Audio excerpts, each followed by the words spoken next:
నమస్తే, నేను మీ పద్మావతి. ఈరోజు మనతో పాటు దైవజ్ఞ బ్రహ్మశ్రీ వీరాపురం సుబ్రహ్మణ్య స్వామి గురువుగారు ఉన్నారు. మరి ఆయనతో మాట్లాడేద్దాం. నమస్కారం గురువుగారు. శుభాశీస్సులండి. గురువుగారు, వృశ్చిక రాశి వారికి చూసుకున్నట్టయితే కనుక వీరికి మే నెలలో గోచారం ప్రకారం అసలు ఏ విధంగా ఉంటుందంటారు? దాంతో పాటుగా వీరు ఎటువంటి విషయాల్లో జాగ్రత్త పట్టించాలి అంటారు? మంచి విషయాలే. వృశ్చిక రాశి వారికి వచ్చేటప్పటికి జన్మ నక్షత్ర ప్రకారంగా కానీ ఎవరికైనా సరే అంటే మామూలుగా చాలామంది పేర్ల ప్రకారంగా కూడా చూసుకుంటూ ఉంటారు. అంటే జన్మ నక్షత్రం ఒకటి, పేరు ఇంకొకటి.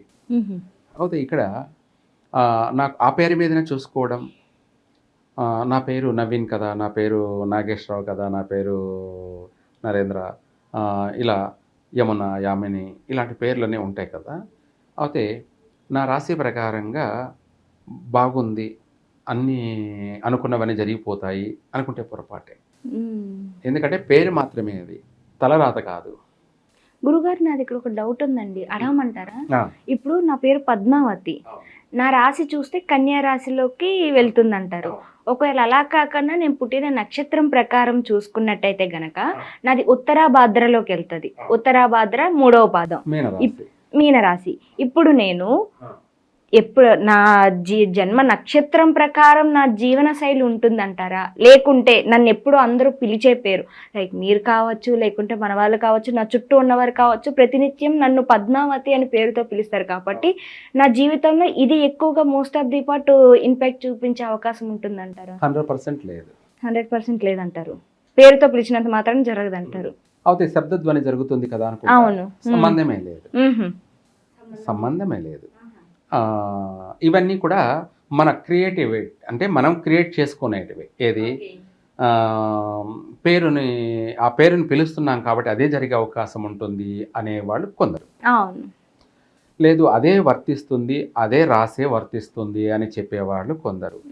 సరే, ఎవరికి అంటే వాళ్ళకు తోచింది చెప్పడం కాదు.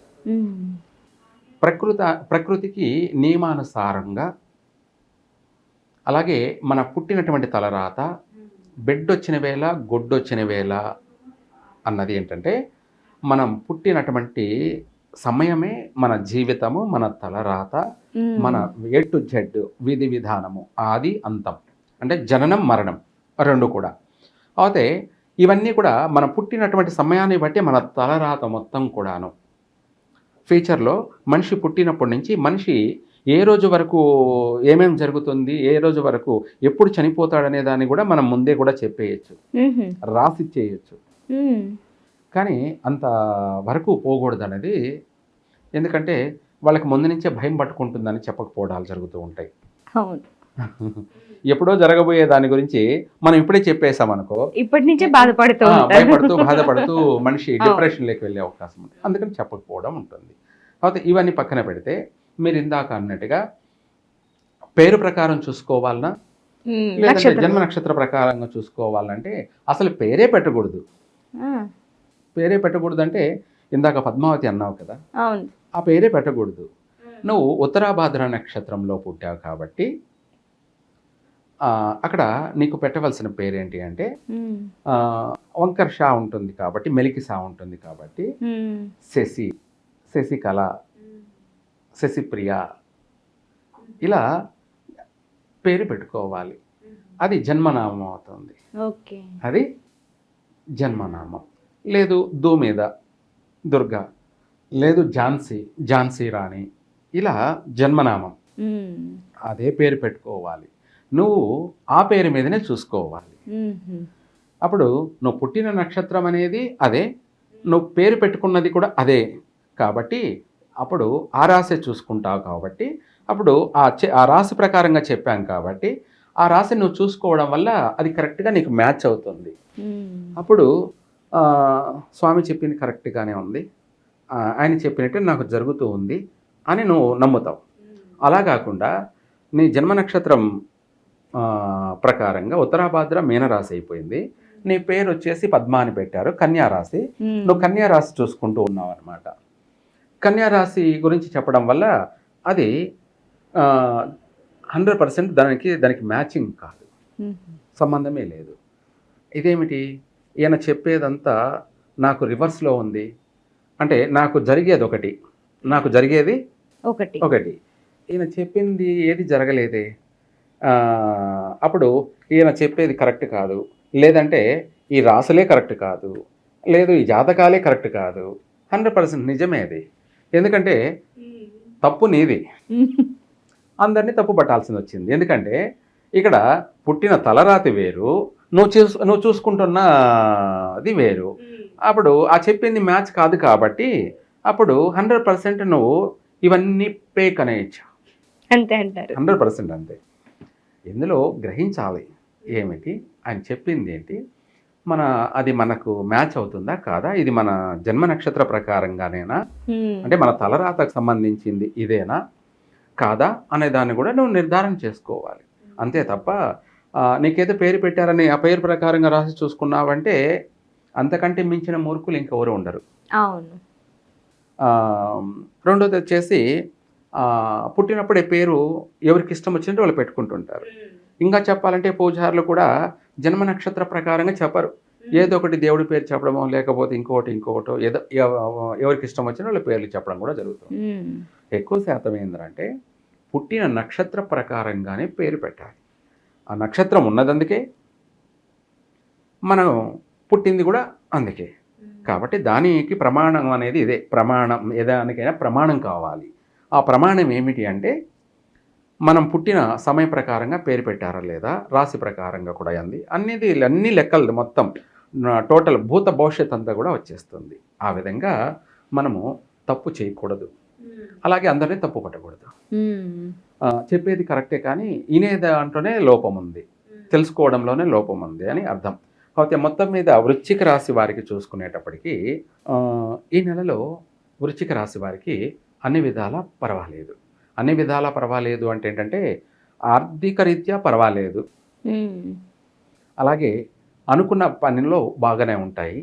అయితే బయట వీళ్ళు పులి, ఏమిటి బయట పులి ఇంట్లో పిల్లి, బయట కాదు బయట పులి, ఇంట్లో పిల్లి అన్నట్టుగా పాపం వీళ్ళు బయట గాంభీరత్వం, రిచ్ మాటలు, రిచ్ పర్సన్, అన్నిట్లో కూడా ఒక గొప్ప హోందాతనంగా నడుచుకోవడము, గాంభీరత్వాన్ని ప్రదర్శించడము, అన్నిటినీ కాపాడే మనస్తత్వం, కాపాడే లక్షణాలు, అన్నిటినీ సేవింగ్ చేసేటువంటి నడవడిక, బిహేవియరు. అందరూ చూసేవాళ్ళు ఏంటంటే మా కోసమే పుట్టాడు ఈయన అన్నట్టుగా ఉంటుంది. రెండోది ఈయనలో ఏదో తెలియనటువంటి సబ్జెక్ట్ ఉంది, మెరాకిల్. ఈయన వల్ల మనకి ఏదన్నా ఉపయోగం, లాభం ఉంటుందని 10 మంది వాళ్ళని నమ్ముకోవడం, 10 మందికి కూడా మాట ఇవ్వడం. ఆ విషయాల్లో మాట ఇచ్చేటప్పుడు ఆచితూచి మాట ఇవ్వాలి ఎదుటి వాళ్ళకి. ఓకే. ఆ మాటను కోల్పోయే అవకాశం ఉంది ఈ రాశి వారికి మే నెలలో. అలాగే గృహయోగం ఉంది, వాహన యోగం కూడా ఉంది, గృహయోగము ఉంది, ఆభరణాలు కొనేటువంటి బంగారం కానీ వస్తువులు కానీ ఇటువంటి యోగాలు కూడా ఉన్నాయి. అయితే కొన్ని విషయాలలో మాత్రం జాగ్రత్తగా నడుచుకోవాలి. ఏ విషయాలు అంటారండి? ఇంట్లో భార్యాభర్తల విషయాల్లో కొంచెం ఓపిక ఉండాలి. లేదంటే ఇంట్లో కుటుంబ సభ్యులతో శత్రుత్వం, విరోధాలు, అనుకోకుండా ఊహించినటువంటి సంఘటనలు కూడా జరిగే అవకాశం ఉంది. అంటే ఒకరిపైన ఒకరు దాడి చేసుకునేటువంటి అంతవరకు పోయే తీవ్రమైనటువంటి నష్టాలను కలగ చేసుకునేటువంటి సమస్యలు కూడా ఉన్నాయి. అది అందుకనేసి ఓర్పు అవసరం, సహనం అవసరం. వీళ్ళకు ఊరికే బుసలు కొట్టడం కూడా ఉంటుందన్నమాట. పాములాగా ముక్కు మీద కోపం ఎక్కువ అవుతుంది. ఓర్పు అనేది కోల్పోయే అవకాశం ఉంది, సహనాన్ని కోల్పోయే అవకాశం ఉంది. అంటే అన్ని మాటలు కూడా కఠినమైన మాటలు వచ్చే అవకాశం ఉంది, బూతులు మాట్లాడే అవకాశము ఉంది, ఇంట్లో ఎవరిని లెక్క చేయకపోవడం కూడా అనే అవకాశము ఉంది. అలాగే చేసే ఉద్యోగంలో కూడా చాలా జాగ్రత్తగా నడుచుకోవాలి.